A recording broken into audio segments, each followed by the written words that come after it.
मस्त math channel में आपका स्वागत है। चैनल को सब्सक्राइब करें, बेल आइकन को दबाएं व ज़्यादा से ज़्यादा शेयर करें। हेलो, कैसे हो बच्चों? आज बच्चों हमें 7th क्लास के अंदर एक्सरसाइज 3.3 के बारे में चर्चा करेंगे। इस एक्सरसाइज में दंड आलेख के बारे में दिया हुआ है। पर्सनली 3.3 पहला सवाल, निम्नलिखित के उत्तर देने के लिए आकृति 3.3 में दिए दंड आलेख का प्रयोग कीजिए। कौन सा पालतू पशु अधिक लोकप्रिय है? बी, कितने विद्यार्थियों का पालतू पशु कुत्ता है?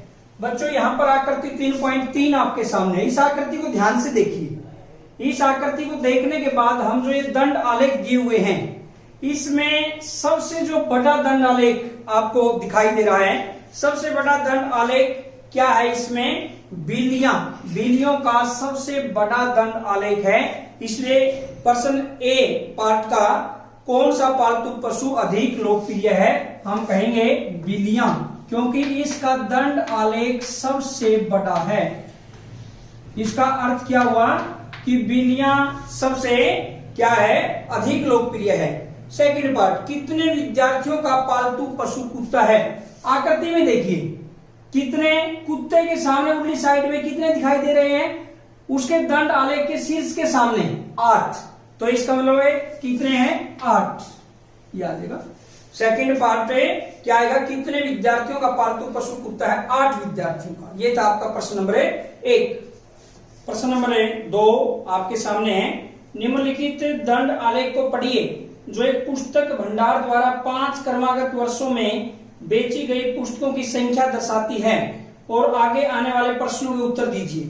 यानी बच्चों, जो ये आपके सामने आकृति दी हुई है, आकृति ये आपके सामने जो आकृति है, इसके अंदर एक क्रमागत 5 वर्षों में बेची गई पुस्तकों की संख्या को दर्शाया गया है।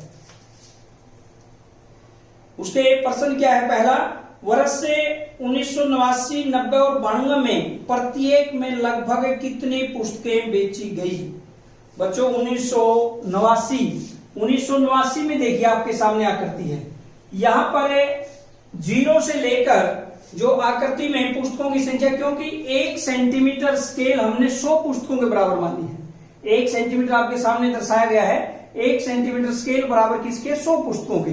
तो 0 से मान के जब 1 सेंटीमीटर लगाएंगे 100 पुस्तकें, 2 सेंटीमीटर पे 200, 3 पे 300, ऐसे हम बराबर स्केल लेके चलेंगे। एक साइड में पुस्तकें हैं और इस साइड में नीचे की तरफ है साल, क्रमागत वर्ष दिए गए हैं। तो अब यहां पर 1989 में 200 से कम है, लगभग 180 पुस्तकें हैं, लगभग 180 पुस्तकें। 90 में आप देखिए 500 से थोड़ा सा कम है, यानी कि 450 से ज्यादा है, आधे से, तो हम लगभग कह सकते हैं 475 पुस्तकें। और 1992 में आपके सामने आकृति है। 1992 के अंदर देखिए 200 से थोड़ा सा ज्यादा है, लेकिन 250 से कम है। इसका मतलब लगभग 225 पुस्तकें। ये था आपका फर्स्ट पार्ट। सेकंड में क्या है? किस वर्ष में लगभग 475 पुस्तकें बेची गई? अभी हमने किया था, इसमें देख लीजिए 1990 में। किसमें? 1990 में। और 225 से पुस्तकें बेची गई, किस वर्ष में बेची गई? आपके सामने है 1992, यानी 92 में लगभग 225 पुस्तकें बेची गई। अब पार्ट थर्ड, तीसरा पार्ट, किन वर्षों में 250 से कम पुस्तकें बेची गई? बच्चों इसमें 250 से कम पुस्तकें, किन वर्षों में 250 से कम पुस्तकें? बिल्कुल आप आकृति को देखिए ध्यान से। हमने 1989 में लगभग 180 पुस्तकों का मतलब 200 से कम है, और ऐसे 1992 में भी हमने 250 से कम है, इसलिए 225 लिया है। इस वजह से 250 से कम सिर्फ 2 ही सालों में दर्शाया गया है, 1989 वह 1992, 250 से कम बेची गई पुस्तकें 1989 में बेची गई और एक 1992 में। फोर्थ पार्ट, क्या आप स्पष्ट कर सकते हैं कि आप 89 में बेची गई पुस्तकों का आकलन किस प्रकार करेंगे? 89 के अंदर बच्चों 180 पुस्तकें लगभग हमने अंदाजा लगा दिया कि लगभग 180 पुस्तकें हैं। ये अंदाजा हमने कैसे लगाया, कैसे करेंगे? 100 व 200 के बीच में 1 सेंटीमीटर स्केल ली गई है, उसके बराबर पार्ट कर लीजिए।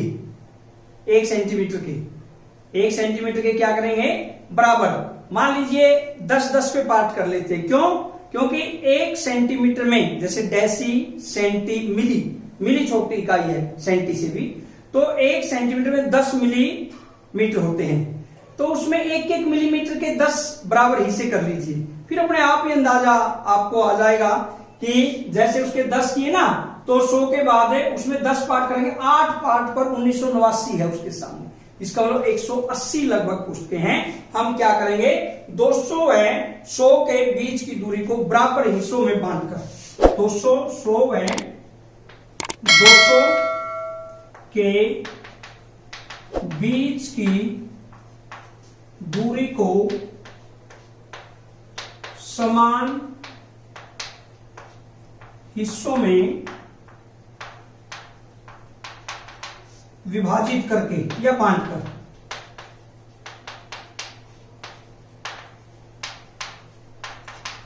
विभाजित करके या बांटकर हम उसका अंदाजा लगा सकते हैं। ये था आपका प्रश्न नंबर 2। प्रश्न नंबर 3 बच्चों आपके सामने है। 6 विभिन्न कक्षाओं के विद्यार्थियों की संख्याएं नीचे दी गई इन आंकड़ों को एक दंड आलेख द्वारा निरूपित कीजिए। कक्षा 5वीं, 6ठी, 7वीं, 8वीं, 9वीं, 10वीं और विद्यार्थियों की संख्या 135, 120, 95, 100, 90, 80 और इसमें ये नीचे पर्सन दिए गए हैं, ए और बी पार्ट। बी पार्ट के भी 2 पार्ट आगे दिए हुए हैं। तो हम प्रश्न नंबर 3 में सबसे पहले आप स्केल किस प्रकार चुनेंगे, और अब हम इसमें आंकड़ों को एक दंड आलेख द्वारा निरूपित करना है। सबसे पहला काम हमारा इस सारणी को देखकर बच्चों किसको एक दंड आलेख में निरूपित करेंगे। तो बड़ा ही आसान प्रश्न है, आप ध्यान से समझिए। प्रश्न नंबर 3 ये बहुत इजी प्रश्न है, बहुत आसान प्रश्न है, ध्यान से समझने की बात है। एक बार हम स्केल को ले लेते हैं। ये स्केल आपके पास है ज्योमेट्री बॉक्स में आपके। तो यहां पर हम इसको ऐसे एक साइड में ये कर लेंगे,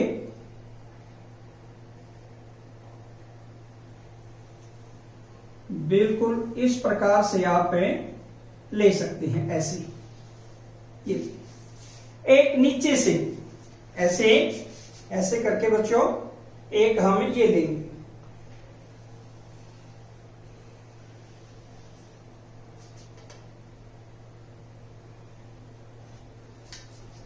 अब इसमें सबसे बड़ी संख्या क्या है? 135 यानी, और सबसे छोटी संख्या क्या है? 80 विद्यार्थियों की संख्या। अगर हम यहां पर इसको 0 मान लें, 0, और 20-20 का गैप कर लें, 20-20 का, तो जैसे यहां पर इक्वल पार्ट 20,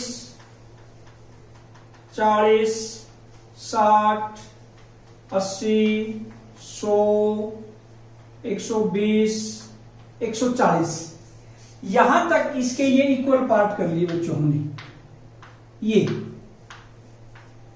20, 40, 60, 80, 100, 120, 140, और ये क्या है? विद्यार्थियों की संख्या को दर्शाता है। ये जो है किसको दर्शाएगा? विद्यार्थियों की संख्या।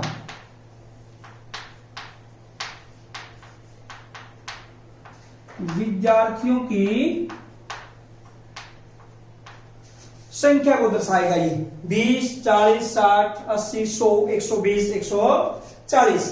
और ये कितनी है, 5वीं 6वीं 7वीं 8वीं 9वीं 10वीं 2 4 6 कक्षाएं हैं। इसका मतलब इक्वल हम 12 पार्ट ले ले, इसके दंड आलेख खींचना है तो हम यहां से इसके लेके इक्वल 12 कर लेते हैं, 12 पार्ट इक्वल ले लेंगे।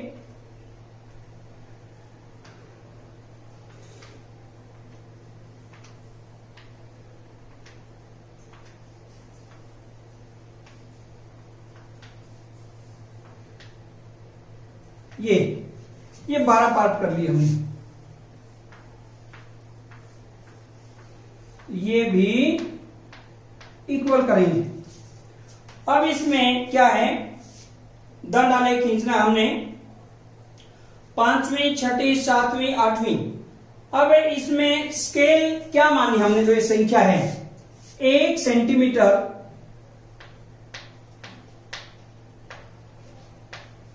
बराबर 20 विद्यार्थी, ये हमने स्केल मान ली 1 सेंटीमीटर बराबर 20 विद्यार्थी, यानी पैमाना, ये हमारा पैमाना है। अब इसमें दंड आलेख खींचना है, जैसे 5वीं कक्षा के 135 विद्यार्थी, 5वीं यहां पर ले लेते हैं 135, 130 बीच में, 130 से थोड़ा सा ज्यादा लेंगे बच्चों, 130 से थोड़ा सा ज्यादा लेंगे 135।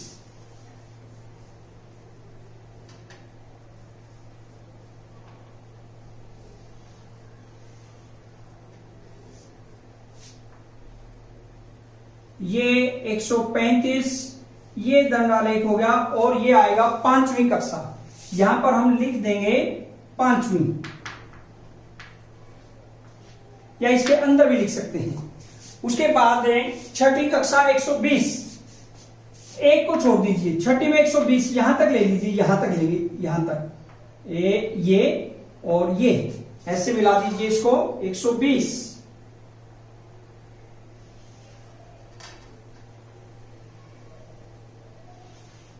ये समझ में आ रहा है ना, ये 120 बच्चों, ये कौन सी क्लास हुई, 6ठी,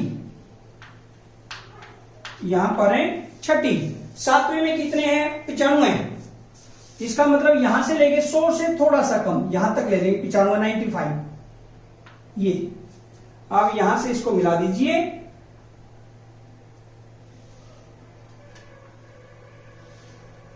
ये 95, ये होगी 7th 7वीं,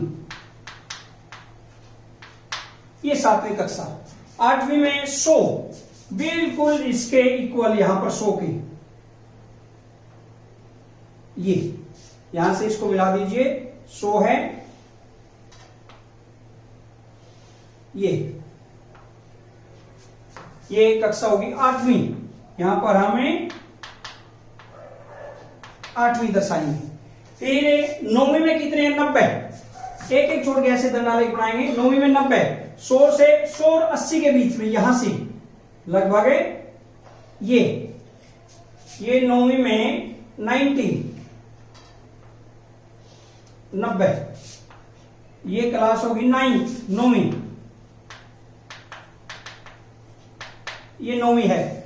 10वीं में 80, यहां पर हमें बिल्कुल इसके 80 के सामने ये यहां से बच्चों हम इसको मिलाएंगे,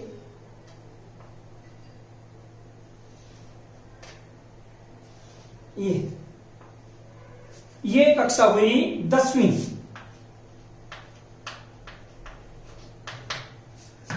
ये बच्चों आपका दंड आलेख है, पैमाना हमने मान लिया 1 सेंटीमीटर बराबर किसके है, 20 से विद्यार्थी के, ऐसे 5वीं कक्षा में, 6ठी में, 7वीं में, 8वीं 9वीं 10वीं, ऐसे आप स्केल किस प्रकार चुनेंगे, हमने ए पार्ट तो इसका कर दिया।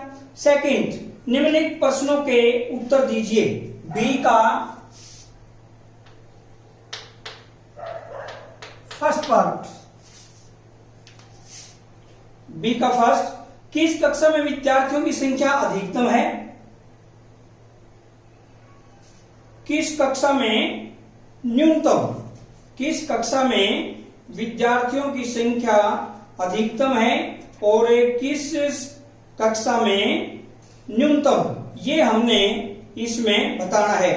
अब बच्चों इसमें सबसे अधिकतम संख्या यहां से भी क्लियर दिखाई दे रही है हमें, ये कर डाला है सबसे ज्यादा है, इसका मतलब है अधिकतम संख्या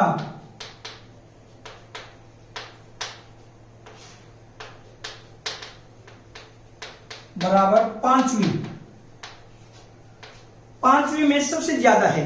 और क्या पूछा है, किस कक्षा में न्यूनतम, न्यूनतम